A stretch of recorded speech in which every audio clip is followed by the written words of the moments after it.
Good morning everyone, at eto na nga ang aking bunso. Ayan, first day of school. Syempre, excited. Maaga siyang gumising kasi pupunta daw kami ng school. Akala niya siguro grade 3 pa siya na kami ang nagbubukas ng room. Mabuti na lang talaga at sanay gumising ng maaga ang aking bunso. Ayan, excited na siyang pumasok sa school. Kahit pa nga mga kaklase niya noon ay hindi na niya kaklase ngayon kasi nga pinaghiwa-hiwalay na silang lahat.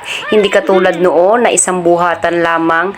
Kaya ayan, malalaman pa kung sino ang mga kaklase niya noong grade 3. At ito na nga, nandito na nga kami sa building na kanilang papasukan dahil ang building na yan ay malapit lamang din sa gate ng Windward. So ayan, kung kaya na nga lang niyang pumasok mag-isa, okay nang hindi ko na siya ihahatid. At makikita na nga natin ang ibang mga nanay na busy-busy rin sa kanilang mga estudyante. Ayan, kanya-kanyang hatid kasi nga naman unang pasok sa school. At ito na nga, iniintay na namin ang teacher ni Migs kasi nga wala pa dahil nga rin sa sobrang aga rin nga namin pumasok dahil sanay ngang maaga lagi pumapasok si Migs. Kaya ayan, wait kami ng konti at hindi na nga rin nagtagal ay dumating na rin si Ayan. Nag-aabang na rin ang mga magiging kaklase ni Migs. Maaga rin pumasok ang iba.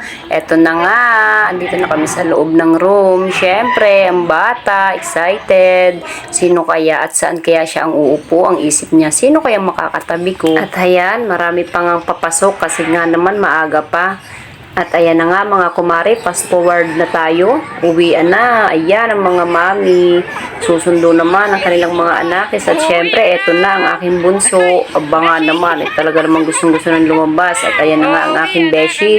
Hindi na kami magkasama katulad ng dati. Pero kahit hindi sila magkaklase, isang building lang din naman ang kanilang papasukan. Kaya ayan, nakikita pa rin silang dalawa. Uwian na tayo mga mare. Thank you for watching.